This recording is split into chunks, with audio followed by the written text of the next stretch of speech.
Olá pessoal, tudo bem com vocês? Espero muito que sim. Bem-vindos ao meu amado Direito Civil, bem-vindos ao estudo dos contratos em espécie. Vamos dar continuidade então ao estudo dos 23 contratos típicos e nominados que estão disciplinados pelo Código Civil, começando hoje a falar sobre o contrato de fiança. Muito cuidado porque nós não estamos falando da esfera criminal, nós não estamos falando da esfera criminal em que trata e que traz aí como um dos institutos do direito penal, do direito processual penal, a fiança. Na verdade, aqui a gente está falando de um contrato, de um acordo de vontades, em que a pessoa de livre e espontânea vontade se coloca num contrato como esse. Contrato esse muito importante e muito conhecido, é senso comum, né? É um tipo de contrato que está aí, né, no conhecimento de toda a população. Por quê? Porque nós sabemos, inclusive, que é um contrato que ele não é um contrato assim muito, né, muito bem quisto pelas pessoas, né? Então imagina só você receber essa declaração de amor aí, ó. Preciso de fiador, né? Alguém chegar para você e falar, olha, eu preciso alugar uma casa e a imobiliária está exigindo então que eu indique um fiador. E aí? Qual é a sua cara? Ou tenta disfarçar essa cara, né? Porque a gente sabe que o contrato de fiança, ele é um contrato que, em regra geral, ele não traz benefício nenhum para o fiador. Do contrário, ele traz muita onerosidade para esse fiador, porque se o devedor não cumprir a obrigação, quem vai ter que cumprir é o fiador, sem ter tido qualquer vantagem ou benefício em regra em relação ao contrato principal. Então, olha só, né, que situação que às vezes nós somos então colocados. E aí vem a dúvida, né? Aceito ou não, né? Dou ali a oportunidade, né, de ajudar uma pessoa ou não? Eu apresentei aqui para vocês uma situação sobre a ótica do fiador, né? Mas vamos imaginar que nós somos essa pessoa aqui. Talvez a gente precise alugar um imóvel e a imobiliária diz, olha, ou você paga 3 meses adiantados ou você vai ter que indicar um fiador. E aí, né? Como é que eu vou chegar para uma pessoa e dizer, preciso de um fiador? Então, às vezes, somos nós quem precisamos dessa pessoa, somos nós que necessitamos de ajuda e também podemos passar por essa situação, porque talvez, né, aquela pessoa também não tenha qualquer interesse em ser o fiador, garantidor ali de uma obrigação. Então, é exatamente isso o que significa o contrato de fiança. É a garantia. Garantia essa que a gente chama de garantia fidejussória. O que é a garantia fidejussória? É uma garantia pessoal. A gente sabe que, em se tratando de direito civil, existem 2 espécies de garantia. A garantia real, que é quando, para pagamento de uma obrigação, eu entrego uma coisa, um bem, eu digo que este bem e esta coisa são ali garantidores, né, do pagamento de uma dívida. Mas existe então a garantia fidejussória, que é a garantia pessoal, é aquela que é dada por uma pessoa a outra pessoa, dizendo que no caso do não pagamento daquela obrigação, então este fiador garante este pagamento. Ele está dizendo assim, olha, você que é o credor dessa obrigação aqui, você tem quase que absoluta garantia do pagamento dessa obrigação, porque se o devedor não pagar, eu pago no lugar dele. Então é assim que se apresenta, né, o contrato de fiança. Contrato de fiança é contrato, tá? Ele é um contrato acessório, mas ele é um contrato, ele não é uma cláusula, ele não é então uma condição estabelecida num negócio jurídico como o aval que a gente vai ver. Contrato de fiança não, ele é um contrato. Existe um acordo de vontades é feito entre o devedor e entre esse terceiro, em que esse terceiro vai assumir as obrigações aí em face do credor, mas é um contrato, então tem acordo de vontades, tem proposta, tem aceitação, então por isso que a gente está tratando aqui a fiança como um contrato, não só como uma cláusula, tá certo? Que às vezes vem materializado em forma de cláusula, mas ele é um contrato. Então eu tenho a figura de um devedor em um negócio jurídico principal, eu tenho a figura de um credor em outro negócio, no mesmo negócio jurídico, principal, esse devedor assumindo obrigações perante este credor, mas por algum motivo este credor querendo ali, né, ter maior segurança jurídica, esse credor pretendendo, né, que não haja qualquer inadimplemento ou qualquer dúvida no cumprimento dessa obrigação, exige que o devedor lhe dê uma garantia. E ele pode exigir, então, um bem, e aí seria uma garantia real, ou ele pode exigir que seja uma pessoa. E aí, então, para esse caso, ele vai exigir um fiador. E se trata de uma garantia fidejussória ou pessoal. Então, aparece aí o super fiador, né? Em que ele vai dizer, olha, esse meu devedor aqui paga, viu? Ele realmente é aquele que pagará esse contrato, eu não tenho dúvidas disso, e por isso que eu tô aqui para garantir, porque eu tenho certeza que ele vai pagar. Porque se eu tenho dúvidas de que ele vai pagar, será que eu aceitaria ser fiador? Com certeza não. Então existe uma relação de muita confiança aqui entre esse devedor e este fiador. Professora, você já disse que aval e fiança é diferente, são coisas diferentes. São coisas diferentes. Eu trouxe um quadro aqui para vocês, para que a gente possa pontuar exatamente as diferenças entre o aval e entre a fiança. Primeira coisa, o aval não é um contrato. Ele é uma declaração de vontade que estará, então, ou que constará de um título cambiário, de um título de crédito. A fiança, não. A fiança, como eu disse para vocês, ela é um negócio jurídico, é um acordo de vontades. Existe aqui, né, a vontade tanto do devedor quanto do fiador na realização desse negócio jurídico, assumindo então o fiador a obrigação de pagar pela dívida do devedor caso ele não pague. Diferente do aval, que não é contrato, é uma manifestação da vontade em um título cambiário e declarado dentro dele, caso não seja, que então se haja a menção de que é em razão daquele título de crédito, daquele título cambiário. A fiança ela pode ser dada no próprio instrumento, no próprio contrato em que se configura, né, que se constitui então a obrigação, ou fora dele, né, mas será um contrato acessório que deverá fazer menção ao contrato principal. O aval, ele ostenta na linha de devedor exposição igual do avalizado, e isso é importantíssimo. Por quê? Porque o avalista, ele é visto como um devedor solidário. Se o devedor não pagar, eu, credor, posso entrar com uma ação ou em face do avalista, ou em face do devedor, ou em face dos dois ao mesmo tempo. Já a fiança, não. O fiador, ele é um devedor subsidiário. O que isso significa? Se o devedor principal não pagar, aí é que o credor poderá acionar, então, o fiador.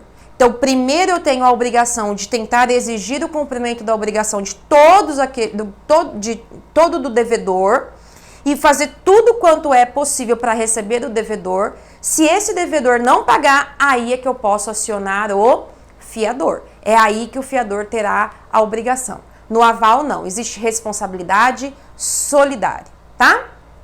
E o avalista somente pode demandar contra os outros avalistas, né? Se ocorrer aí avais simultâneos. Ou seja, se eu tenho mais de um avalista, eu posso, então, para o mesmo contrato, eu posso demandar em face deles em razão aí do cumprimento desta obrigação. Agora, o fiador que paga, e só quando ele paga integralmente essa obrigação, é que ele vai poder demandar os outros fiadores em relação às suas cotas partes, e a gente vai voltar a falar disso quando a gente falar dos efeitos do contrato de fiança.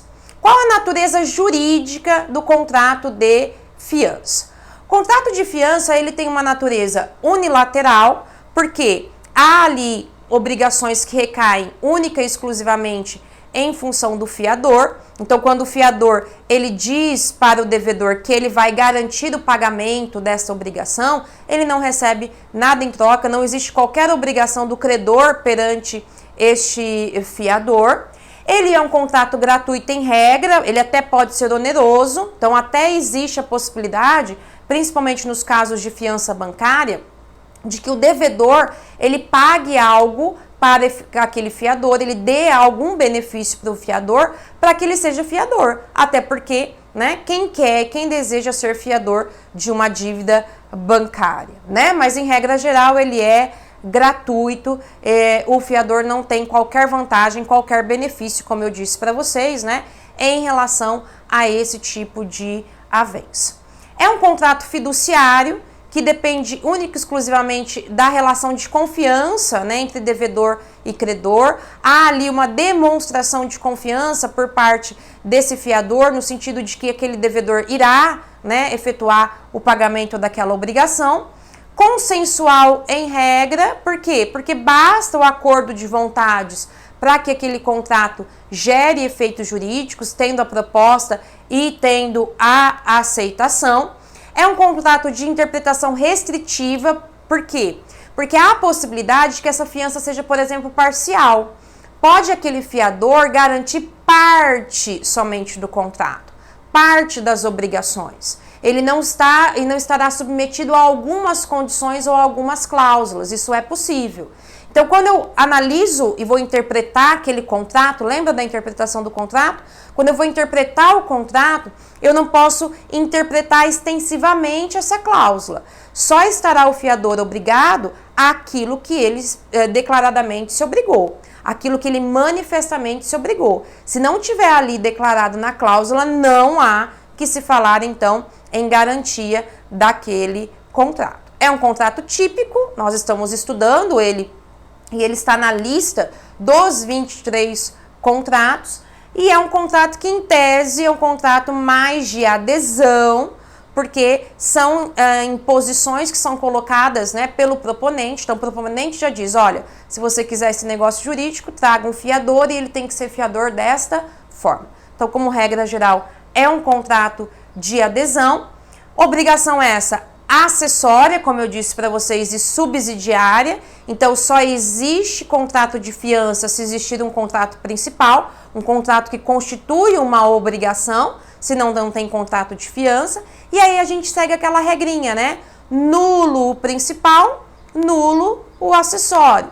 Nulo o acessório, não necessariamente nulo o principal. Então, o devedor principal, ele é incapaz, nulo o contrato principal, nula a fiança. O fiador é incapaz, nula a fiança, manutenção do contrato principal, e aí o credor vai ter direito, inclusive, de exigir do devedor a substituição deste fiador. E é um contrato formal e não solene. Por quê? Porque esse contrato, ele é um contrato que exige ali, para algumas circunstâncias, para alguns tipos de contrato, uma certa formalidade. Por exemplo, se o fiador ele for cego ou analfabeto, a fiança só pode ser prestada através de escritura pública, não pode ser por instrumento particular. Então, para algumas situações, nós vamos ver que a lei exige uma forma especial para este contrato. São 3 as espécies de fiança. Professora, como assim? A lei pode me obrigar a ser fiador? A lei pode exigir que eu seja fiador? Sim, tá? Então, a primeira e mais comum espécie é a convencional, é aquela que a gente recebeu a plaquinha, oi, tudo bem? Quer ser meu fiador, né? E aí eu aceito ou não esse contrato de fiança. Sobre esse a gente vai falar a seguir. Tem, então, algumas hipóteses também que são estabelecidas pela lei. A própria lei diz que, para alguma situação, aquela pessoa ela deverá prestar uma caução, ela deverá prestar uma fiança, ou seja, uma garantia de que não haverá prejuízos. Então, por exemplo, uma das situações está lá no 1400, quando fala do direito de usufruto, direito real sobre coisa alheia de usufruto. Então, o usufrutuário, ele mantém para si o uso e o gozo da coisa, enquanto que o dispor e o reaver, o domínio é do nu proprietário. Então, esse usufrutuário, ele vai tirar benefícios da coisa, não só usando, mas também explorando a coisa. Agora, à medida que ele tira esses benefícios, a gente sabe que isso pode gerar ali um prejuízo ou uma diminuição do patrimônio do nu proprietário. Então, a lei pode e estabelece que, dependendo das circunstâncias, se ficar claro que aquele usufrutuário ele está retirando, né, muitos benefícios e ele não tem, por exemplo, outros bens para garantir, por exemplo, ali qualquer prejuízo ao no proprietário, então ele pode ser obrigado a prestar uma fiança, prestar uma caução. Olha, eu vou usar o seu bem, mas eu dou a você a garantia de que caso eu não, ou de alguma forma cause prejuízo ao seu bem, você pode vir aí e exigir de mim, por exemplo, usando de outros bens que eu possua, contas bancárias, dentre outras coisas. Uma outra hipótese legal é a do 1745, que vai dizer o quê? Olha, o direito de explorar economicamente a propriedade dos bens do tutelado, ou seja, o menor de 18 anos que não possui representantes legais e que foi então indicada uma pessoa estranha ali, né, não sendo o pai, não sendo a mãe, para ser o seu representante, porque esses pais já não possuem mais vida, né, ou não são conhecidos, esse tutor, então, ele deverá dar, então, garantia de forma pessoal que, caso ele cause prejuízo aos bens desse tutelado, ele responde com seus próprios bens, ele responde ali com o seu próprio patrimônio. Então, é uma espécie também de fiança legal. E a fiança judicial é aquela, então, em que o juiz pode, em caso de ação de manutenção de posse e reintegração de posse, havendo a possibilidade de que aquele autor da ação de manutenção de posse ou reintegração de posse,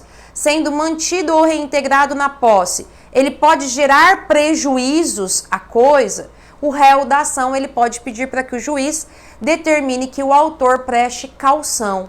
Então, antes de esperar que a pessoa deteriore a coisa e depois eu entre com uma ação de perdas e danos, eu já posso pedir na própria ação de manutenção de posse ou reintegração de posse que o juiz fale assim, olha, então, tudo bem, o senhor vai dar a manutenção e reintegração de posse para ele, mas mande que ele deposite um valor que já fique a título de perdas e danos, caso essas perdas e esses danos venham, então, a se efetivar. Tudo bem, pessoal? Então, noções gerais sobre o contrato de fiança, temos muito a falar ainda. Falaremos na próxima aula sobre os requisitos, né? Começando pelos requisitos subjetivos, depois requisitos objetivos do contrato de fiança. Então, sigam comigo e a gente vai aprender muita coisa aí, tá bom? Se você não é inscrito no canal, por favor, se inscreva, né? Para que eu possa ter mais condições aí de gravar cada vez mais aulas para vocês. Deixe um like, compartilhe essa aula com os seus colegas. Se puder, deixa um recadinho, me diz de onde você é. Vai lá no Instagram, né? Passa a me seguir, vamos conversar, bater um papinho para que eu possa aí, né, cada vez mais aprimorar a aula para vocês, tá bom? Então, espero que vocês fiquem bem, fiquem com Deus e até a próxima aula.